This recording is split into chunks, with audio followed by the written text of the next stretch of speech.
Okay.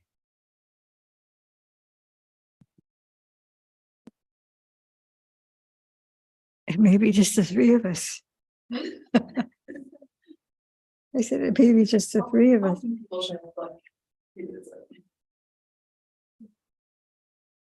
New Year's.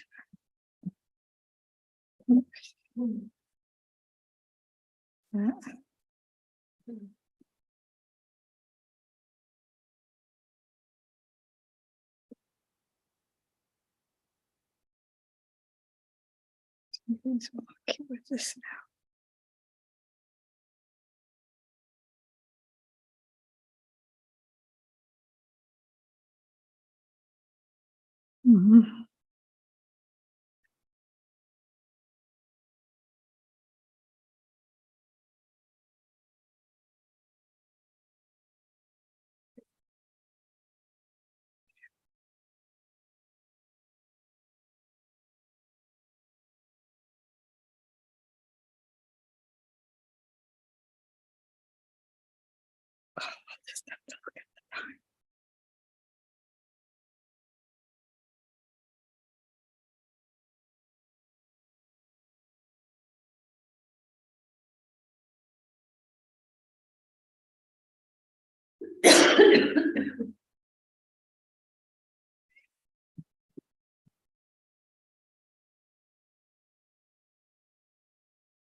So we could sit for 15 minutes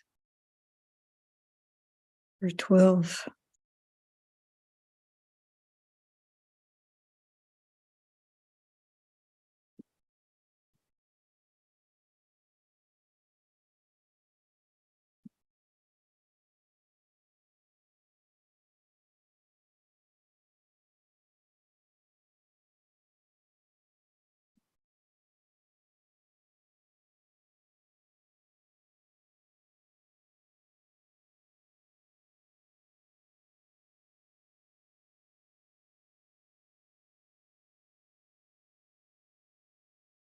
So if I just type it in, it'll just appear. You have to hit enter.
Namo tassa bhagavato arahato samma sambuddhassa. Namo tassa bhagavato arahato samma sambuddhassa.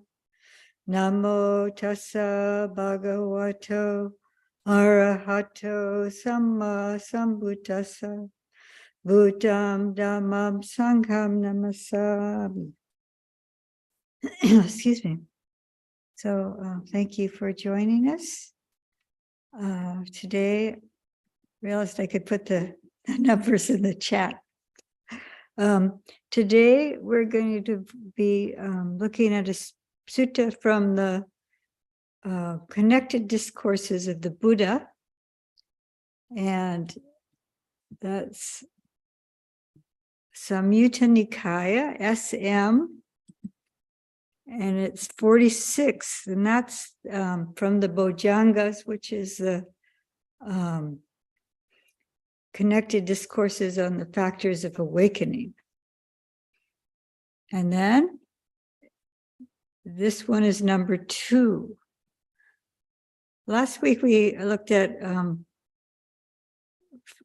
connected discourse from the Samyutta, connected discourses on the path, the Magga Samyutta.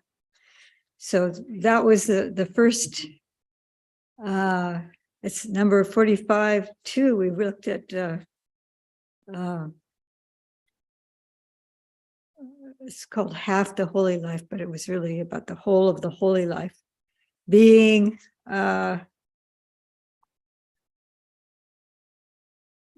spiritual friendship, good friends.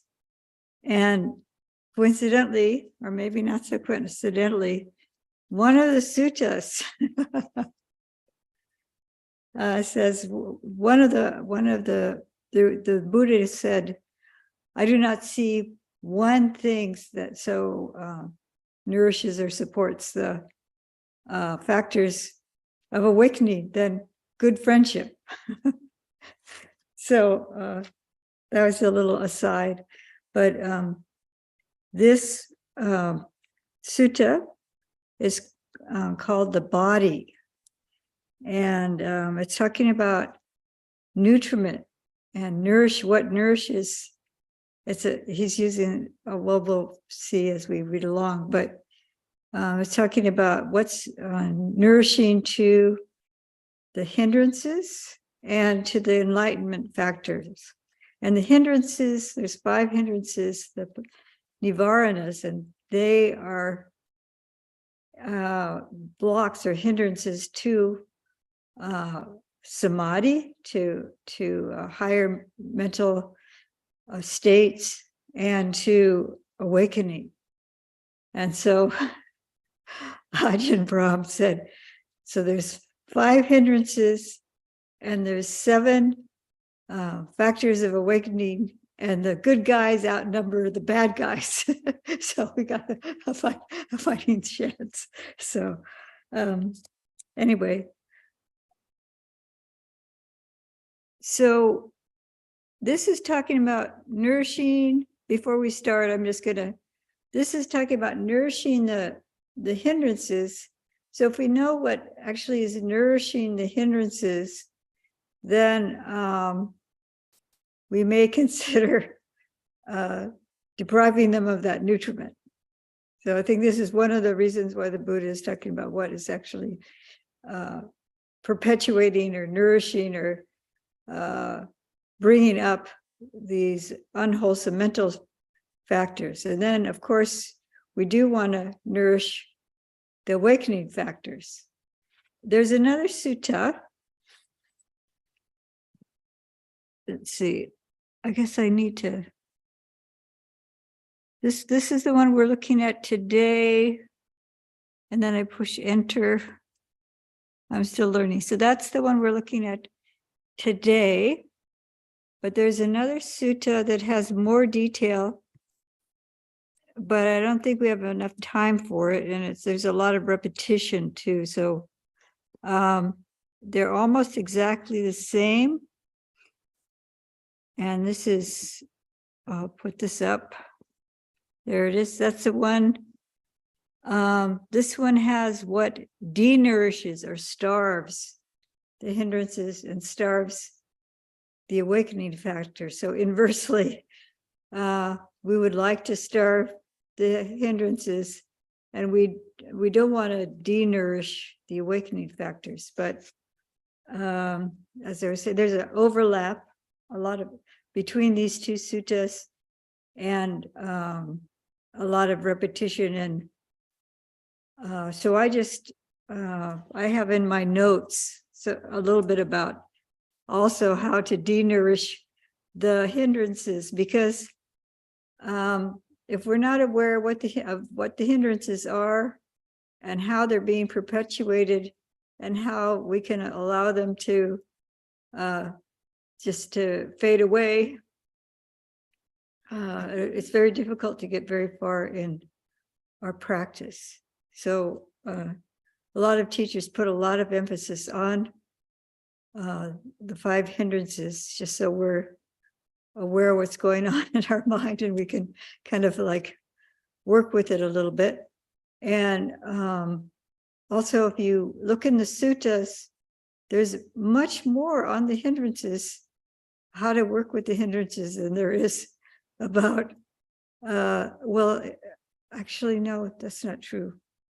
But I was doing research. That's what I was doing research online, and I found a lot more about how to support, how to abandon the hindrances than how to support the awakening factors. More detail anyway. There, it is mentioned frequently, but the detail about it is not there. That's what I was running into. So, so we can get started with reading the text. I don't see the people from the Hermitage because sometimes we have the text.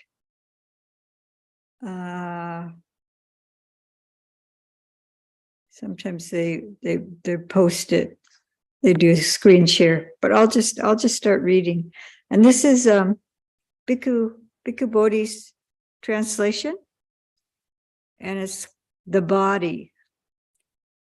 At Sawati, bhikkhus, just as the body, sustained by nutriment, subsists independence on nutriment, and does not subsist without nutriment, so too the 5 hindrances are sustained by nutriment, subsist on nutriment, and do not subsist without nutriment.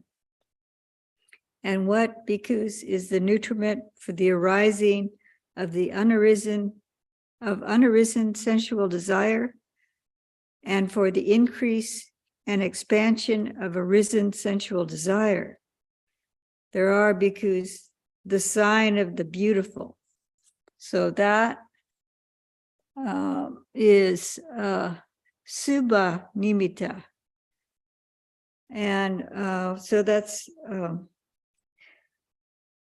frequently giving careless attention to it is the nutriment for the arising of unarisen sensual desire and for the increase and expansion of arisen sensual desire.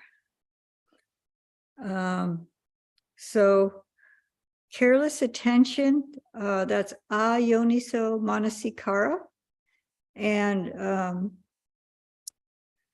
how we attend to something. So if we're focusing on beautiful aspects or appealing, delightful aspects of something, it may bring up a lot of desire. I'm going to look at Bhante Sujato's translation, and he calls nutriment fuel.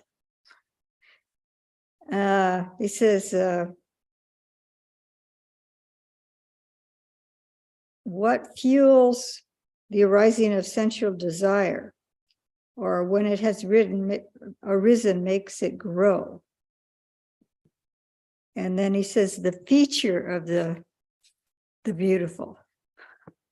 So nimitta, I think most translators would say sign, but it doesn't really matter. The idea is that you're focusing on an appealing aspect of something, and if the flavor or the aroma of some food is driving you to overeat, or even the idea, the sign would be the remembering, oh, that was so tasty. And then we might be driven to go to the bake shop and get some goodie that was so delicious the last time we had it. That kind of thing. That's pretty innocent, but we can get into a lot of trouble with just yielding to desire based on what's appealing. So ayoniso would be kind of fixating. The yoniso means like origin, or it can be like really focusing, penetrating. Is a type of it can be wisely. It's referring to the type of attention. Manasikara is attention. So unwise attention, fixating on something that's not appropriate, directing our mind. It's also the way we're directing our mind. So I'm going into detail about this because this word ayoniso and yoniso appears repeatedly in the sutta. So that's why I'm spending so much time on it, because it's a very essential aspect of this. So the next paragraph is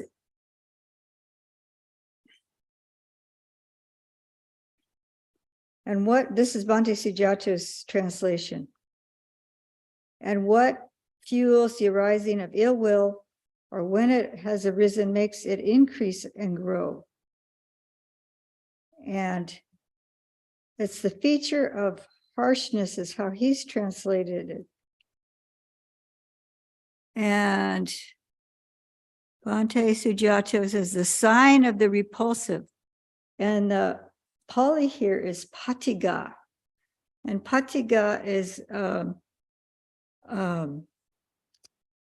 latent tendency.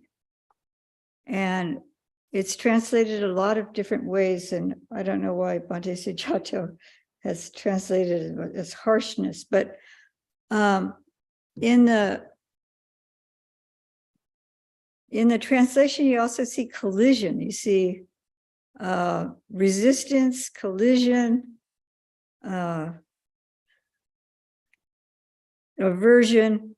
But I was looking up this word in detail, and it is striking or hitting. Like if there's something is arising in your mind, and then you don't want that thought of something, a memory of somebody, and then it's kind of like this collision in the mind. Or something will spark anger and irritation in us, or we don't want it to be that way. So there's like this pushing away, this resistance. And so that irritation, resistance, all this is if we perpetuate it, if we focus on it, if we allow it, is a careless attention. Frequently giving careless attention to it is the nutriment for the arising of unarisen ill will, for its increase and expansion. So once again, we have ayoniso manasikara. And so, but the interesting thing, if you do look at the other sutta, proper attention, yoniso manasikara, to it's the non-beautiful aspects are what de-nourish desire, sense desire. And it says metta ceto vimutti will de-nourish. This is the heart of loving kindness will de-nourish ill will. So when you see it arising, you can proper attention to its opposite. Yoniso manasikara towards the opposite of these two. De-nourish it, and improper attention to what feeds it is what de-nourishes it, is what nourishes it, excuse me. Would you like to do any reading? Would you like to? I know you have to. Sure, I have a different translation open. Can I use this one? You could look at Bhante Sujata's, and we're looking at Tina Mida, which is a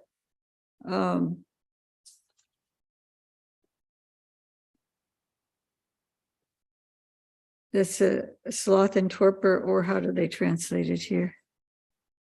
Sloth and torpor, and Bhante Sujata says, And what fuels the arising of dullness and drowsiness, or when they have arisen, makes them increase and grow?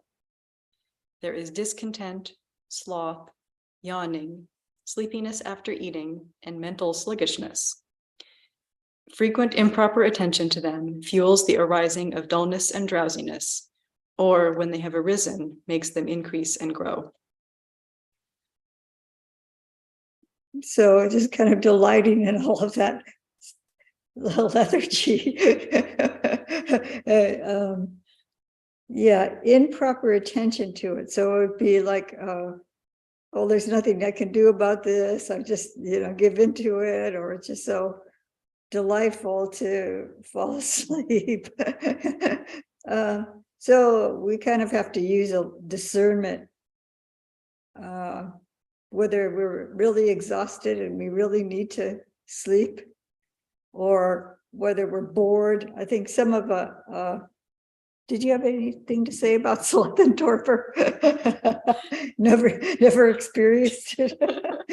It's not my tendency. It's not one of I your have other problems. Okay.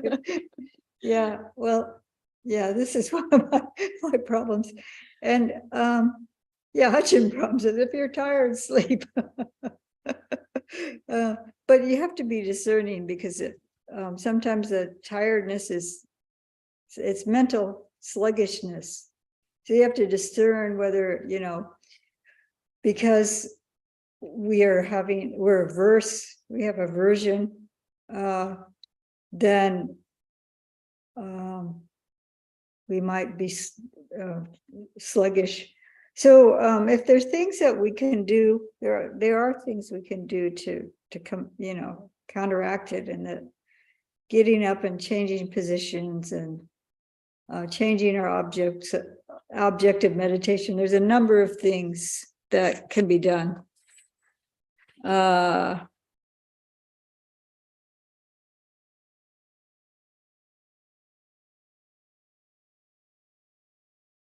Yeah, with the counter, with the what starves this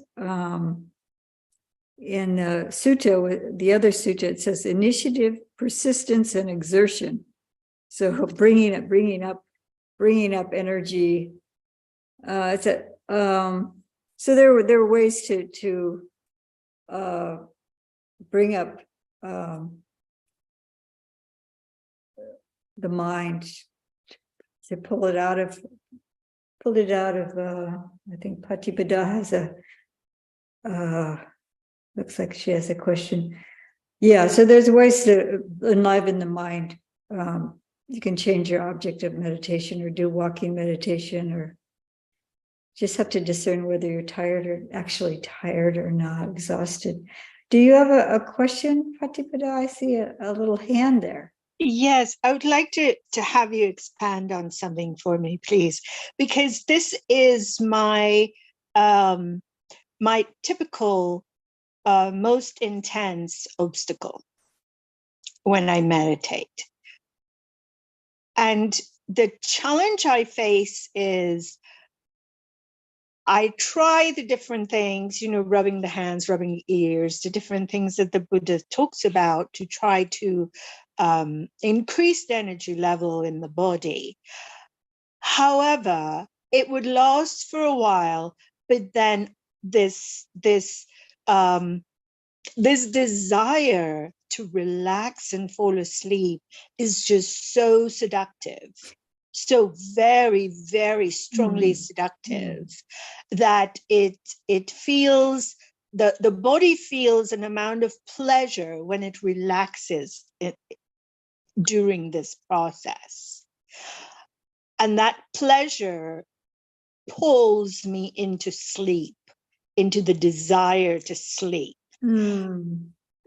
And so it really becomes a very strong challenge in my meditation. And that is when I have to tell myself, okay, you need to just get up and do walking meditation, because the movement will not move you in the direction of sleep. And that does work.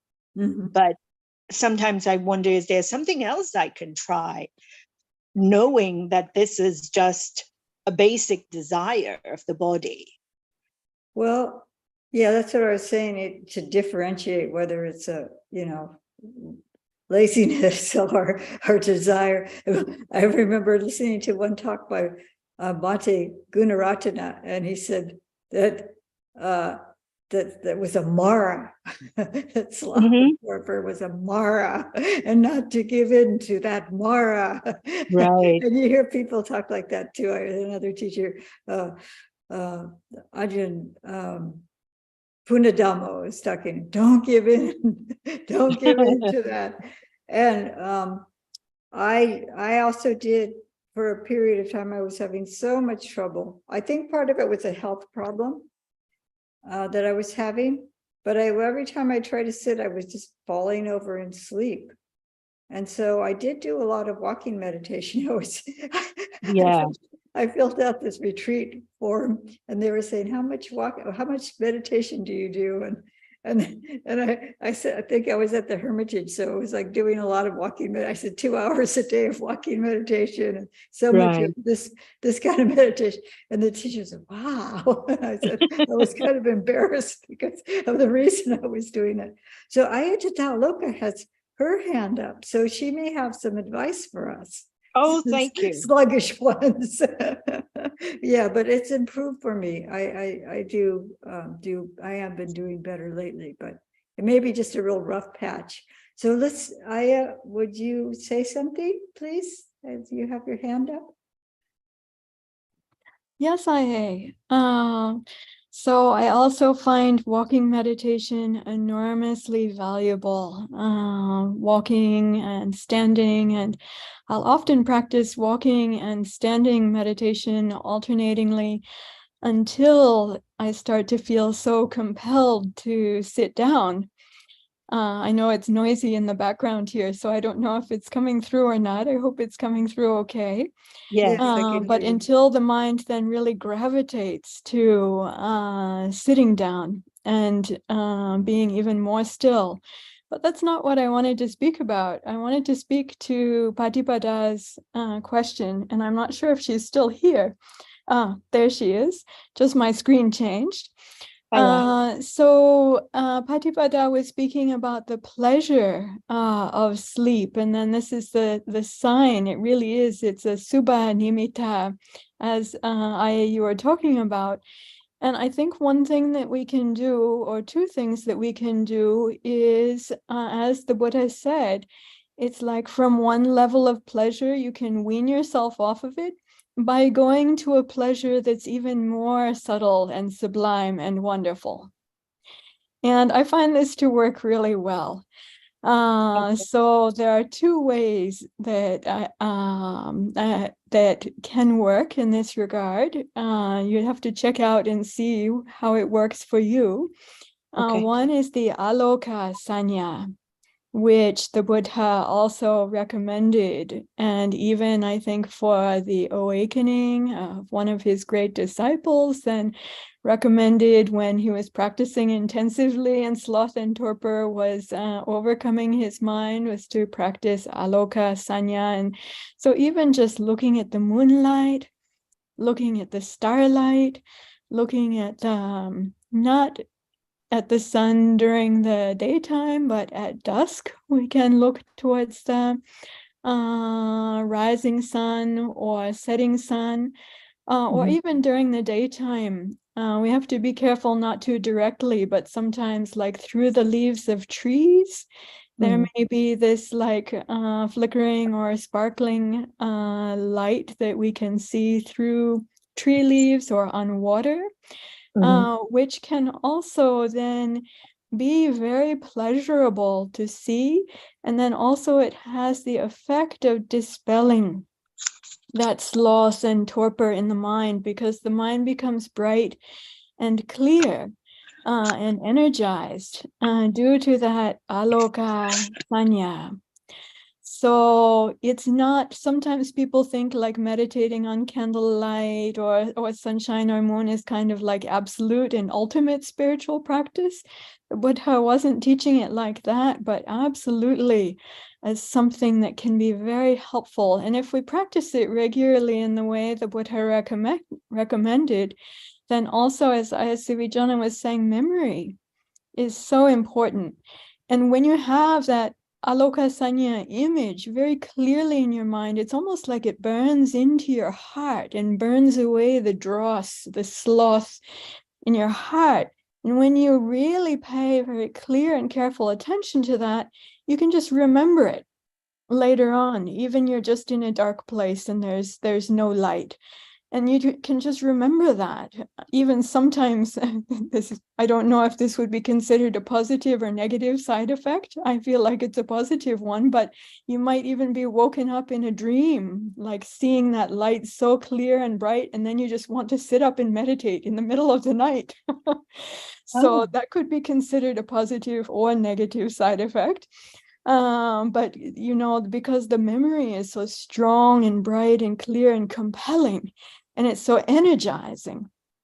So that's one, is working with the aloka sanya. And then the other is, now, you know, I used to stay in the Thai monastery, and then the Thai food that was given was often the kind that made me feel sleepy after eating a lot of it. And for a period of time, then I was only eating lunch from that food offered, and then just only eating that once a day. And then I felt quite sluggish. I mean, I felt the deep pleasure of relaxation from eating a lot of food. But then there were other monastics who would then go to take a nap for an hour or two each day at that time. But I decided I wanted to try to sit. So then I go to sit outside under the trees. And I recollected in the suttas that after Pindapat, they would eat, then wash their bowl, and then go for their Diva Vihara, means their days abiding at the roots of a tree. So I thought, this is regularly mentioned rather than going to take a nap.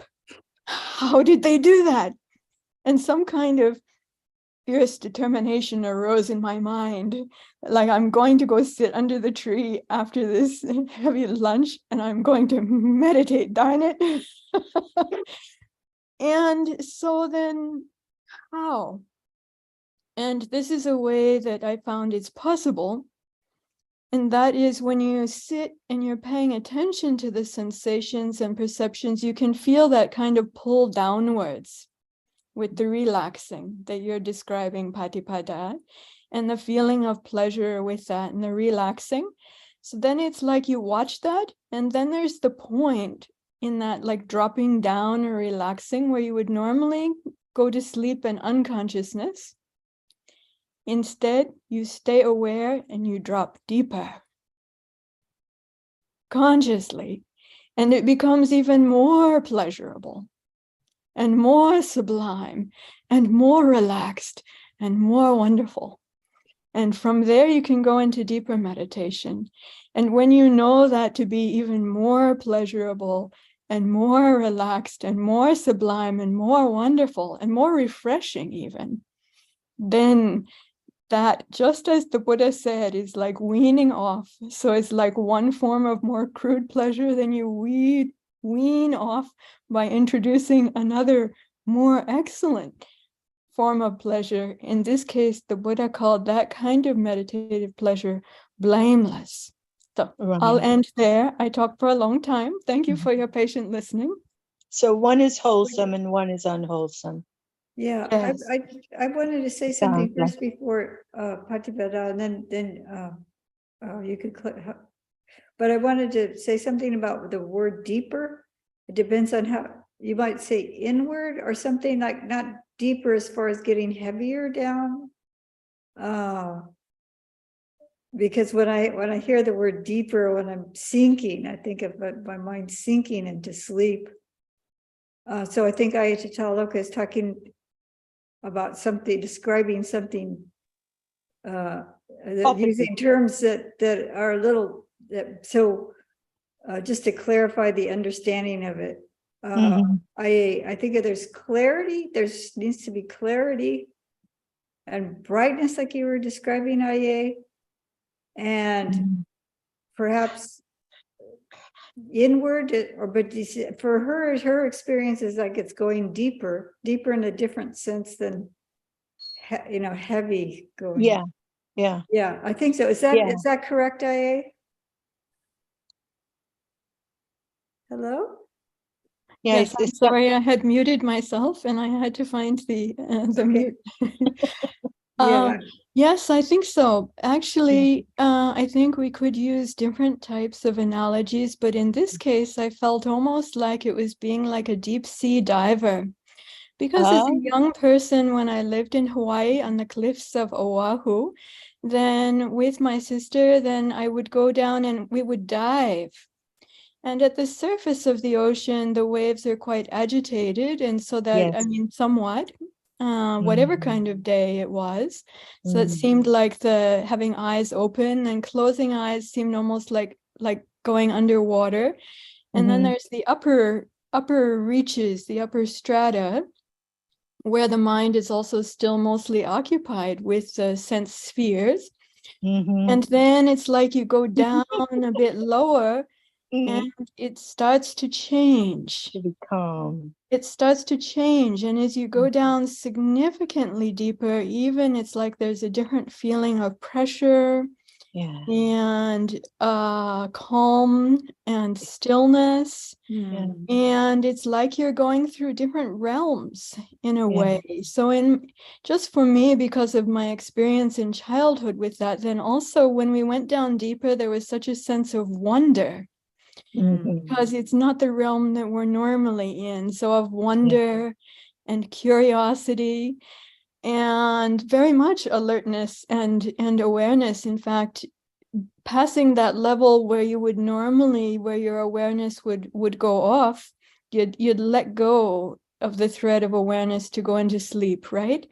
But going a bit deeper than that, you don't have to let go of the thread of awareness or mindfulness. And when you pass that particular level, the level of awareness, and I'd say like the sublime, the amount of pleasure or sublimeness related to the awareness starts to increase and increase. Right. And so because that's very interesting and very pleasurable, then that actually helps one to wake up, can help one to wake up more. If one gets excited, then there will be agitation. It's like you'll have to come up quick, right? Right. But if you're happy to go into deeper stillness and you have curiosity and interest to explore this, then just by that intention, it's possible to do that, to train ourselves also in how to do that, because it becomes more and more familiar. And for our neurobiological system, I think it starts to get patterned in. as see. well. And once it starts to get patterned in, and so the pattern isn't only like you're going to go off with the pleasure of letting go of the consciousness and going to sleep, but you have that other road that's open Right. and available that Uh-huh. you can then, you just turn your attention in that way. Once In it's that patterned direction. in, then you can do that very easily. It Right. takes a little effort and a little work to pattern it in. Right. But once you do, there's that. I mean, it's part of our neurobiological system, I'd say, to be able to do this. It's built Okay. in, but Yeah. it's just like we just have to learn or discover just to find out how to do it. And then the benefit is it's even way more pleasurable. And I Right. think like the Buddha spoke about bathed by the inner bathing. For our Mhm. systems, then that kind of pleasure, other kinds of pleasure may even fry our systems and wear us out and make us exhausted, and we feel more crude and rough afterwards. But this kind of pleasure with deep stillness is the opposite. It's Mhm. so refreshing and renewing. And when the Buddha said bathed by the inner bathing, then you can really understand why these words are used. I'll Thank you. stop there. Thank you Thank you. very much. Thank you, I. So is that helpful, Patipada? Yes, yes, Yeah, it I is. would And think so. because I'm an island girl, I totally understand the Yeah, example she gave. yeah. So Well, yes, yes. when Ayatollah started talking about diving deep into the water, then Yeah, I get it. that metaphor, then it starts to work for me to go Yeah. deeper in that sense, into the Yes. stillness, the quiet, and then the wonder as she was pointing out. So that's very beautiful. Thank you so much. Thank you, Ayatollah. Most So- welcome. Happy New Year. New Year Happy New gift Year, of everyone. Dhamma. So we can continue. New Year gift But of now we go to Patipada. the opposite of sloth and Thank you. torpor. Oops, I'm sorry. Oh, thank you, Ayati. Okay, are we done? I can continue?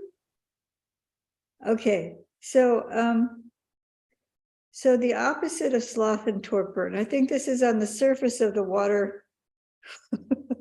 It says, and what fuels the arising of restlessness and remorse, or when they have arisen, makes them increase and grow. And this is udacha kucha. It's restlessness and remorse. How does Bhikkhu Bodhi? He has the same exact translation of this, of that. Udacha kucha. Excitement and worry. There's another. So this is the unsettledness of mind. So it's frequent improper attention to what makes it, there is the unsettledness of mind. That's, and frequent improper attention to that fuels it. So when the mind is unsettled, this is ayoniso manasikara, and that's, I think it's bahulika. It's and that this repeats, this compound word repeats over and over again. It's a being kind of devoted to the restlessness, kind of attending to it improperly, fueling it that way. So you might to denourish it, to pay attention to it, attending to it properly would be noting when that restlessness starts to arise. I think, I don't know if we can keep using the ocean simile with the waves being, it's a really choppy, and that's actually in the, there is a simile on the hindrances where there's bowls of water, and you can't see your reflection in a bowl of water when the wind is whipping the surface. This is what the simile for this And so can we dive under as well? But some of it is stepping back.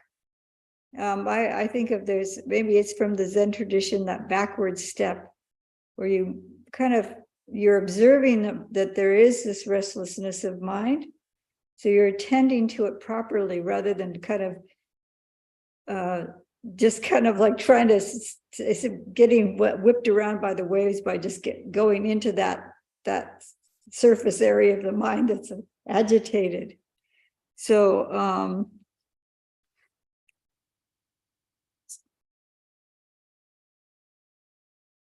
to tend to a calmness of mind, Chetaso Vupasamo, this calmness, and it's also Vupasamo can also mean cessation. So when the mind actually, the mind may be agitated, but you'll notice that, when you're sitting for some period of time, that some calmness is there. There's some quiet, like the mind may calm down for a moment. So attending to that and going, oh, it isn't just always chaotic. I see that. I'm aware of that calmness. So we nurture that rather than the agitation. We just kind of step back, or maybe try to dive down underneath.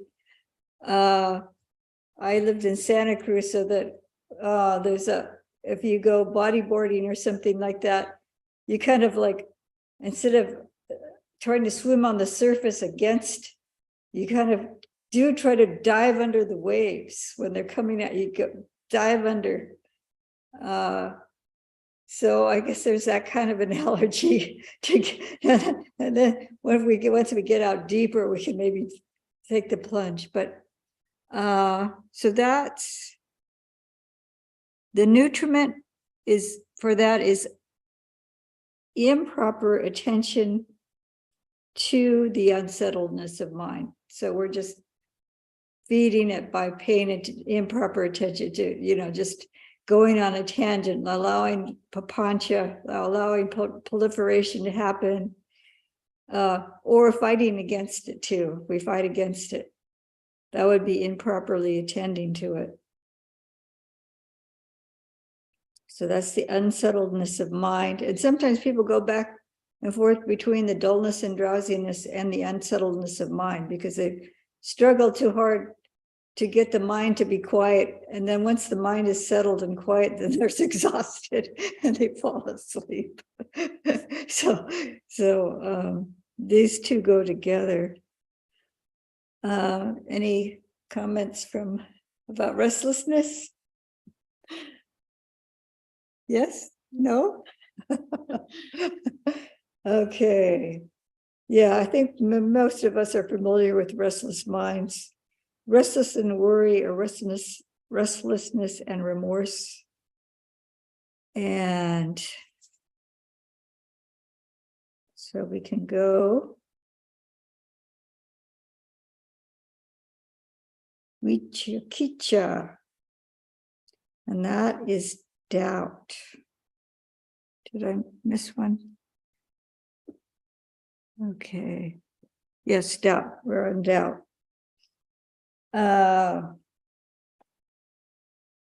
This is cute. What fuels the arising of doubt, or when it has arisen, makes it increase and grow? There are grounds for that. There are things that are grounds for doubt.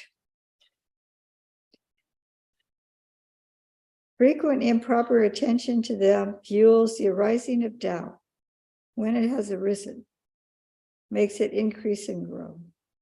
So this is Thank you for that very detailed explanation. Lord, could you be a little more specific there?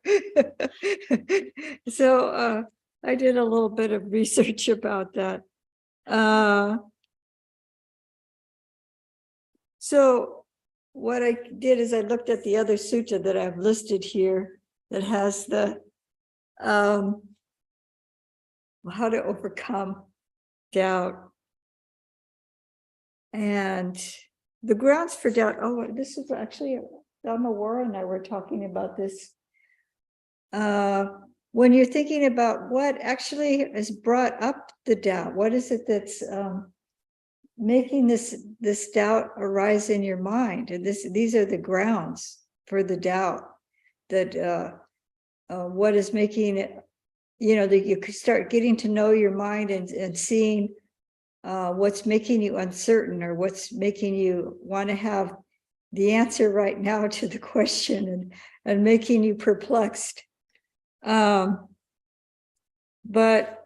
the fuel, so that's the fuel for doubt, is things that it's a improper attention to those things. That so improper attention to, if I heard some teaching by the Buddha, and then I can't quite understand it, and I want the answer to it right now, and I'm starting to doubt, and so instead of setting that aside, because if I don't understand it, I'm not going to get the answer by sitting there stewing about it, right?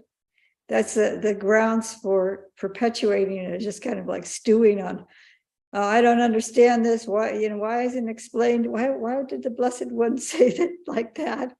And so instead of going, really investigating, and if we can't get the answer internally, we need to go to a teacher, or we need to maybe go to the suttas and see if we can find more on it. But what denourishes doubt actually is to investigate wholesome and unwholesome qualities. What qualities are blameful and blameless? What's superior and inferior? And then what's harmful, or it says dark and bright qualities, but another translation is wicked and virtuous. So unfortunately, those terms are still used as far as color, but so investigation and investigation of qualities overcomes doubt. And seeing what's wholesome is actually, if we're saying, is this really wholesome, what I'm doing, this kind of all this doubting and it's being skeptical is another term for it, but it's not a wholesome skepticism. It's kind of a demanding the answer right now, and a lot of it says this kind of doubt is one way that people fall away from practice, because it's not really based on wisdom. It's just based on impatience. So I hope I'm explaining it well enough. This is my understanding of this anyway. So that's Wicikiccha. And again, you have the careless attention to what's the grounds for doubt as what's feeding or fueling the doubt.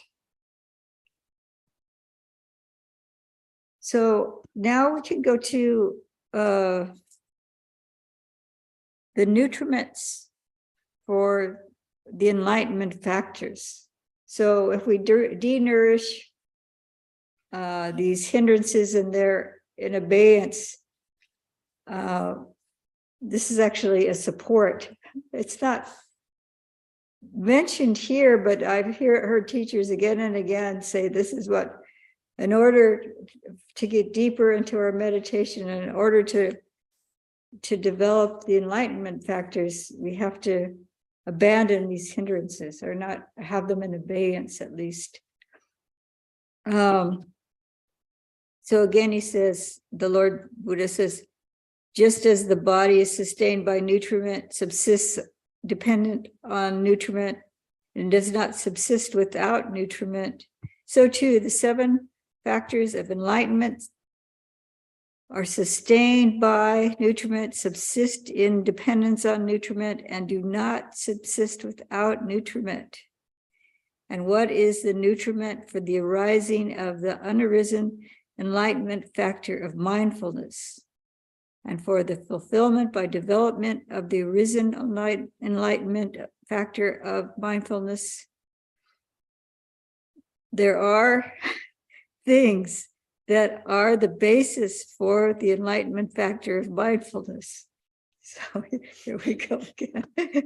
So when Dhammadharini and I were looking at it together,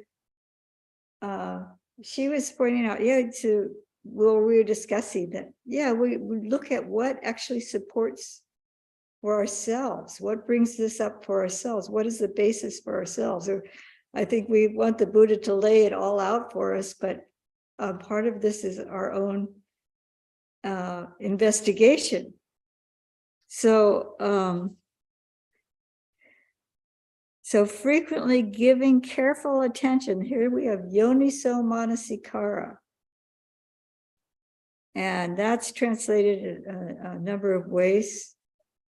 So lacking the it becomes from careless to careful, or there's an element of wisdom.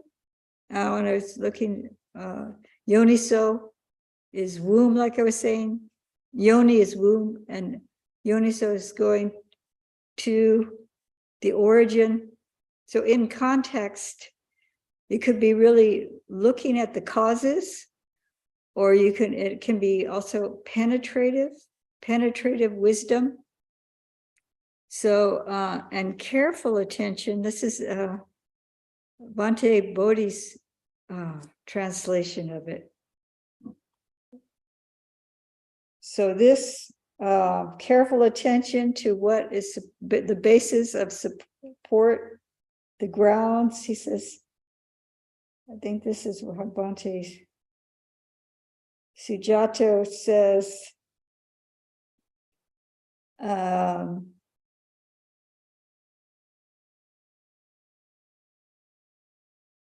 There are things that are the grounds for the awakening factor of mindfulness, frequent proper attention to them. So they both say attention, but he says proper.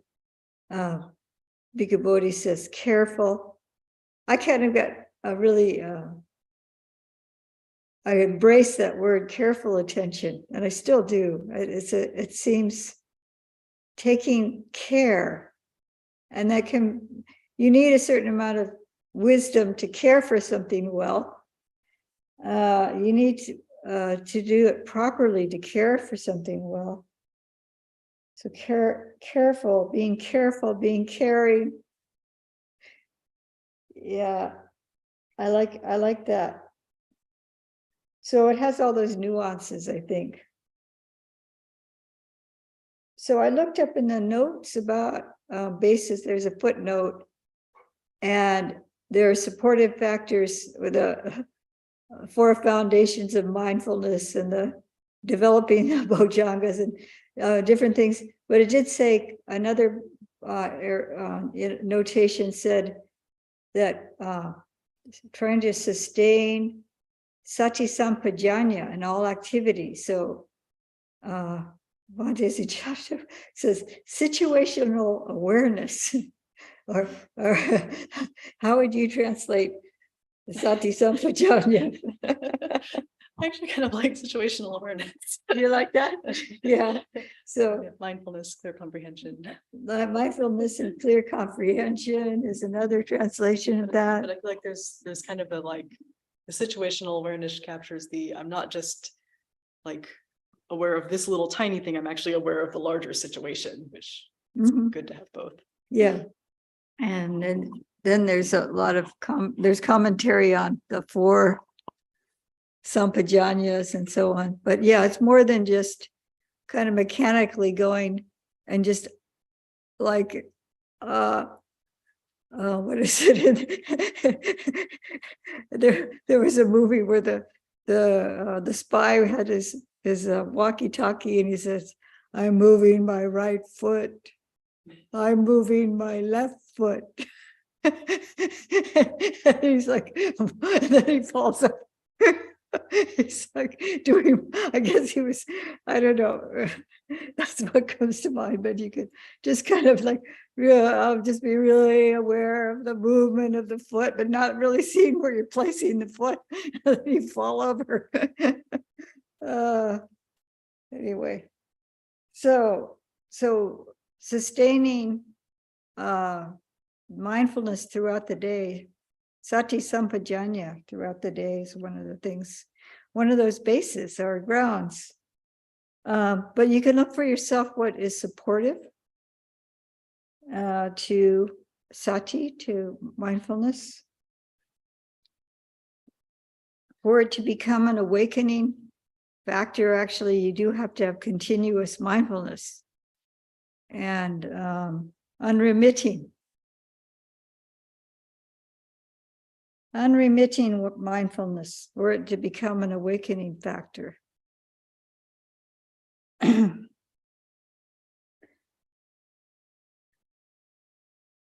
So then the next one is Dhammavijaya. And what fuels the arising of the awakening factor of investigation of principles? That's Bhante Sujato's translation of it. And discrimination of states. That's how Bhante Bodhi translates it. So this is very interesting.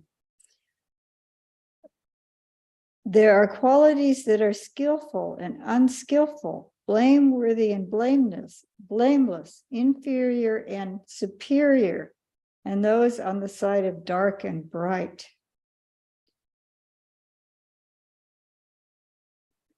Frequent proper attention to them fuels the arising of the awakening factor of investigation of principles, or when it has arisen, fully develops it. So if you remember doubt and the denourishment of doubt was paying attention to these very same qualities. So so discrimination, see the Dhammavijaya has a number of ways of translating it, but investigating, this penetrative awareness and really distinguishing, there's another way of looking at distinguishing these states, what's skillful, what's unskillful, or what's wholesome and what's unwholesome, but really investigating them deeply, what's blameworthy and blameless. So this is where the Dhammavijaya is really penetrating what's arising in the mind. And states, it could be, it's referring to mental states. That's why principles, I don't know if that's quite right. I don't know, maybe Ayati could correct me, but I believe they're talking about the mind here, looking at your own mind, what's arising in the mind, and investigating that really deeply.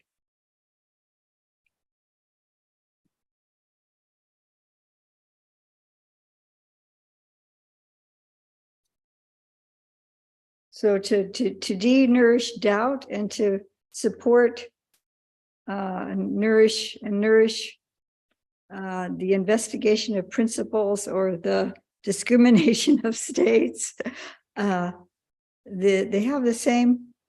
It's the same process.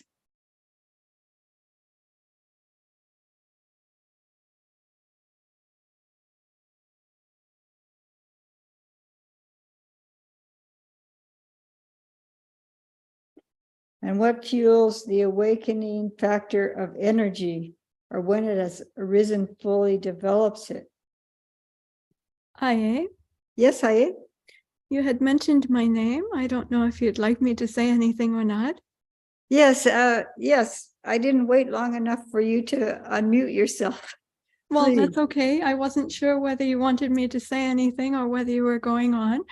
For Dhammavichaya, of course, that can be translated in various ways, but in terms of the factors of awakening, I think the way that we most often see this is really when contemplating the Dhamma, the teaching.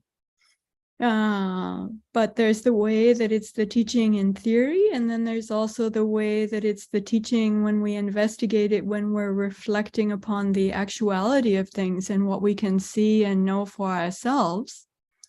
So both of those aspects are there, the Dhamma in theory, and then the Dhamma in terms of, whatever we can see and know for ourselves. So then I think the meeting place of these two in a way is the Dhammavichaya.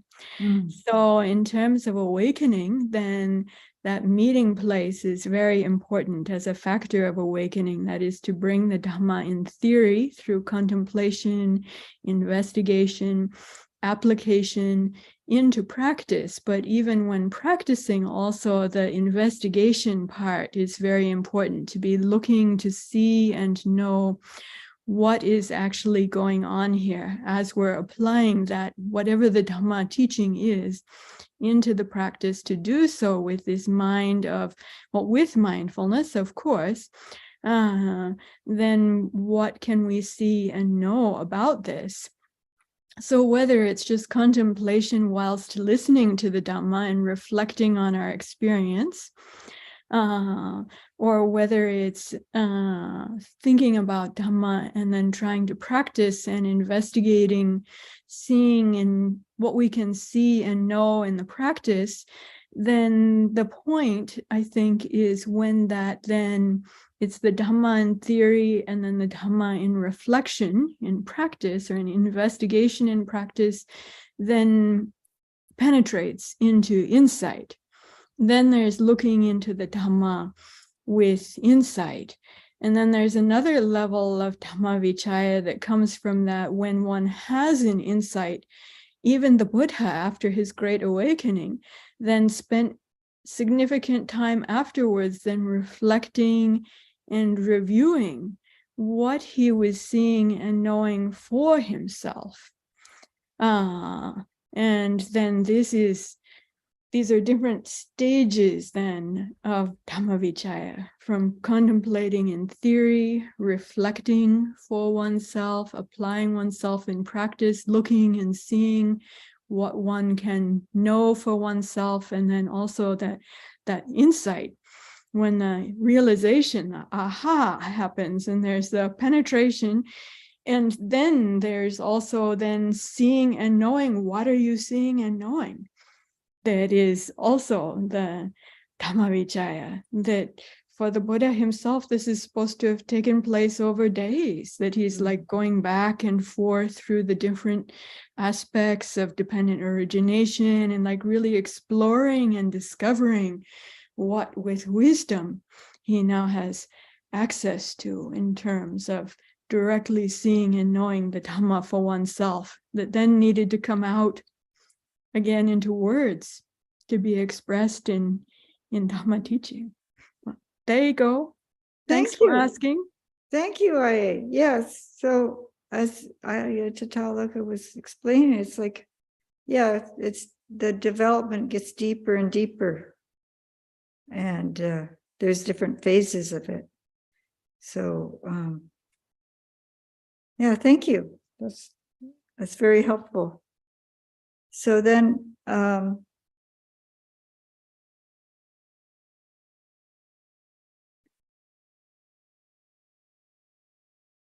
so the next one is what fuels the rising of the awakening factor of energy, or when it has arisen, fully develops it. There are elements of initiative, persistence, and exertion. And this was what was counter to the sloth and torpor in the other sutta that has what denourishes the hindrances. So energy, there's this Aramba, Ramba, and that's in the four right efforts. So it's kind of arousal of energy, bringing up energy. And then frequent proper attention to them fuels the arising of the awakening factor of energy, or when it has arisen, fully develops it.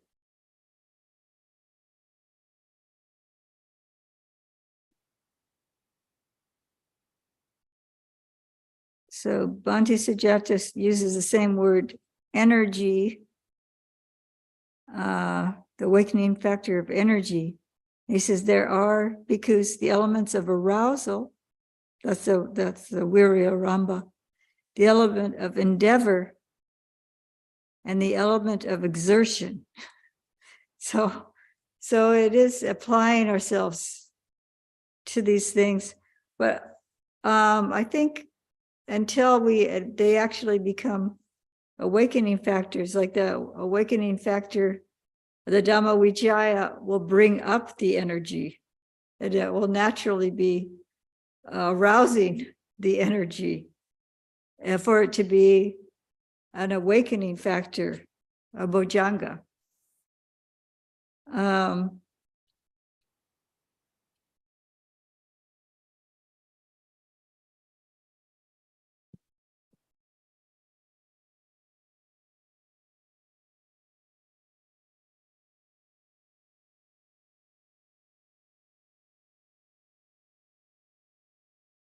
Then Bhante Bodhi says the element of arousal, arambadhatu, is the initial phase of energy.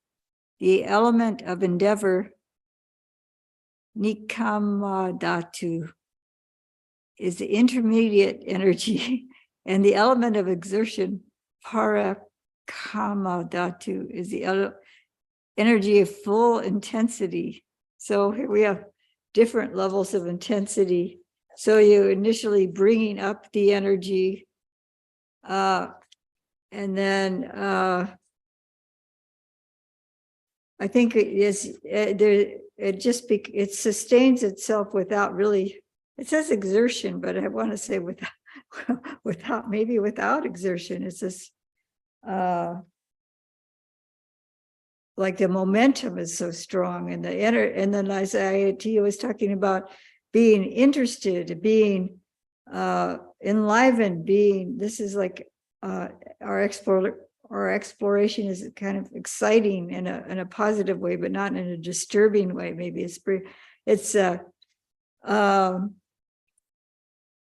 the mind is heightened in a particular way. And so these factors of sati and the Dhamma Vijaya are things we have a little bit more intention with. I think this is how it's been explained to me anyway. And then the other factors start unfolding dependent on these first two. But I think it does sound like a certain amount of application of mind too, with the virya, with the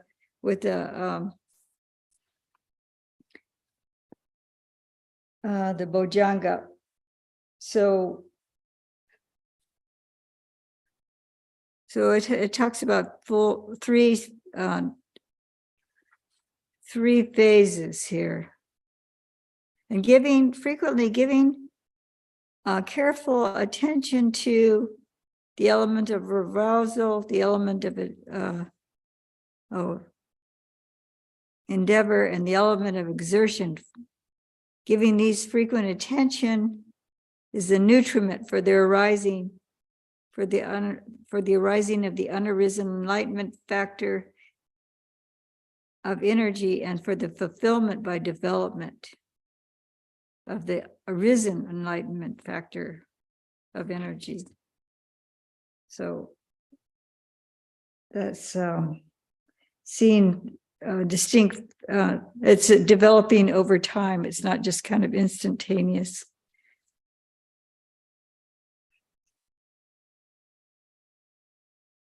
Oh, we're getting close to time.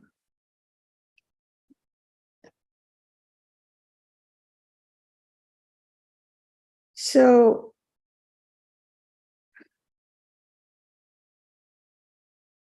the body and mind are a little bit energized here, and then then it's maybe, I don't know, we're going deeper into the ocean here, and it says, what fuels the arising of the awakening factor of tranquility? That's passaddhi.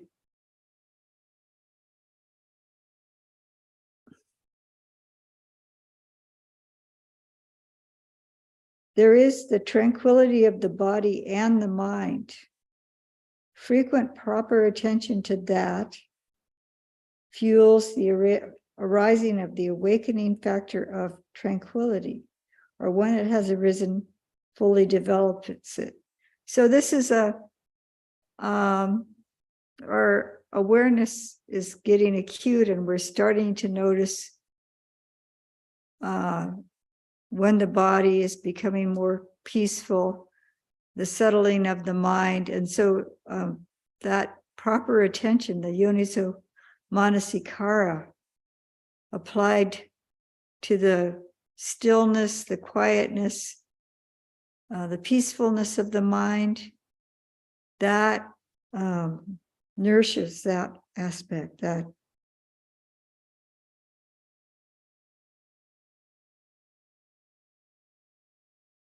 it's reinforcing it by a positive attending to it. So I'm going to just go through the last factors kind of quickly, and Tuesday I'll talk more about this. I'm going to base my talk on these enlightenment factors, so I'll hopefully have more time to talk about these last few factors.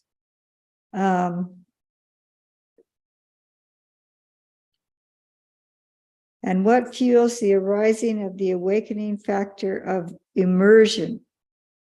So a lot of people don't like the term that translates samadhi, to translate samadhi as concentration. So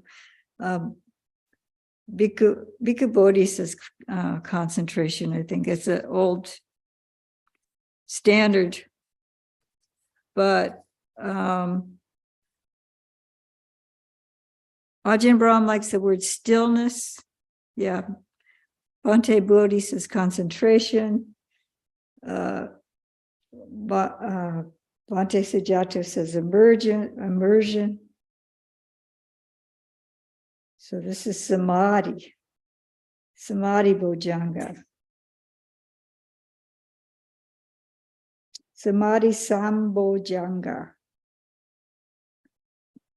There are the foundation of serenity and freedom from distraction. Frequent proper attention to them fuels the arising of the awakening factor of immersion, or when it has arisen, fully develops it.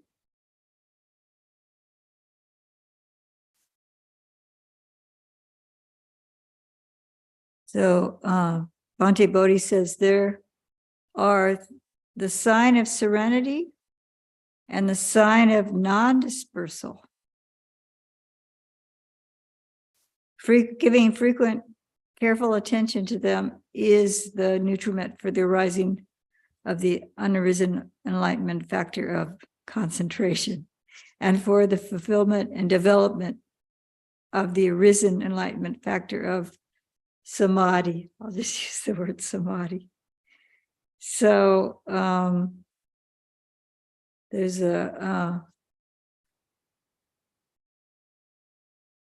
well, I don't think we have much time, so to talk about these nimittas, but the commentaries have terms for that. These nimittas, but the sign of serenity. Yes, IA, please go ahead. Could we invite you to speak more about these very important and excellent topics in more detail, these remaining topics on Tuesday? Yes, yes, that's my intention. Oh, wonderful. Okay. Yes, thank you. Yes. Because So they're really deserving of time and care. And I sense that you really want to give that time and care to them. yes, I think this is the thing is I almost thought to do half and half, like at the hindrances, leave with denourishing the hindrances. But yeah, so I will speak about these on Tuesday. We could just focus on the enlightenment factors. I'm just maybe briefly, I was going to talk about Yoniso Manasikara actually, and that's the supporting factor of all. One the aspect, how we're directing our attention. So, so we just have the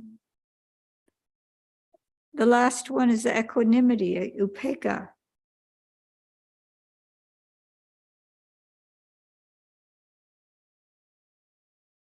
And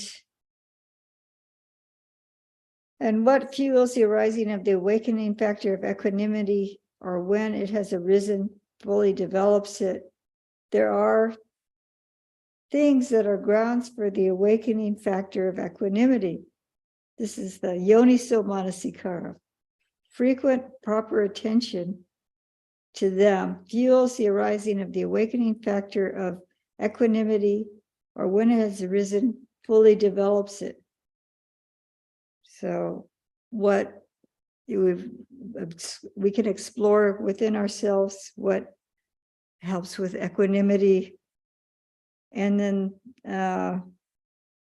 we can also look later about what the commentators say about this, and then also what's in the suttas about this. So yes, thank you so much, I will try to delve into this more deeply on Tuesday evening. So then the sutta ends. This body is sustained by food, depends on food to continue, and without food, it doesn't continue.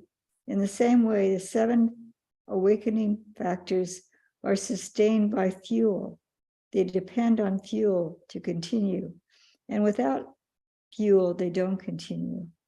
So there's conditions that support them, and that's another way of looking at fueling something, is a supportive condition. So I offer this for your reflection, and you can look at the suttas on your own. Hopefully you can find them online, or you have your own hard copies somehow. And we can end with paying homage to the triple gem. We'll turn to the altar, and if you have your own altar, you're welcome to turn towards and bow towards in that direction. And if you know this Pali chant, just keep yourself muted and you can join along.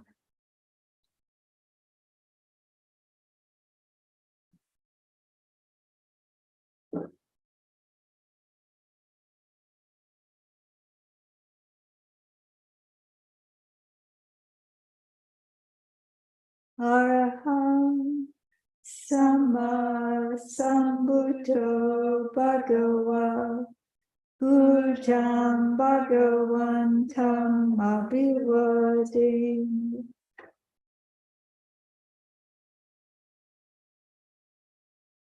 Swakato Bhagavata Dhammo Dhammam Namasami. Supatipanno Bhagavato Sāvaka Sangho Sangham Namami.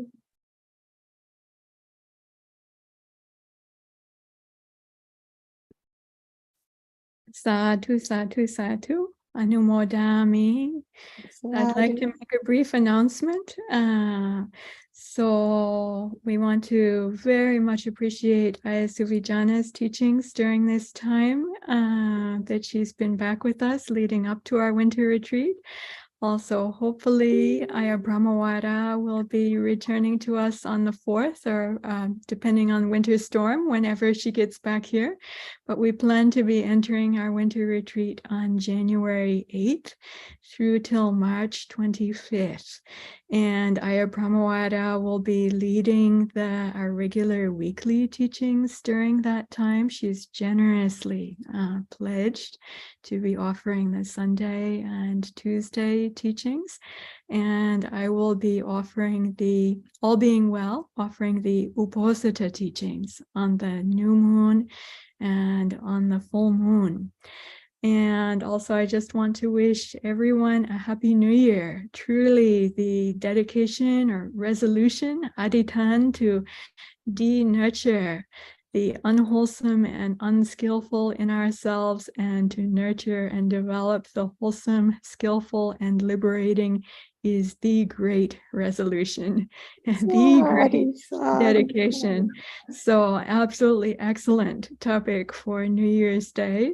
And I want to share all the merits and blessings with all of us for exactly nurturance and nutriment and support for this very dedication and its fruits. Also, I want to share the blessings with all those in our local area up north affected by earthquakes, and all those around our local area affected by floods and power outages and down trees and landslides and rock slides and so many other various kinds of human disasters, and all those far and wide affected by various kinds of human and natural disasters. And I just want to share the merits and blessings of the Dhamma with everyone, because truly the Dhamma is a great blessing and benefit amidst all things. They don't need to be different, but the light of Dhamma in our mind is a profoundly different orientation, which leads to a very different way of being in the world and different effects and experience for us. So I want to share that dedication far and wide with all living beings, likewise to ourselves, for our growth in the path and its fruits in Nibbana. Sadhu. Sadhu, sadhu, sadhu. Thank you so much, Ayya. Thank you for those who hung in to the very end. I know, we did say we'd end at a particular time, so I understood people having to leave, but yeah. So thank you. Have a wonderful day. Thank you, Anna. Happy New Year, everyone. Thank you.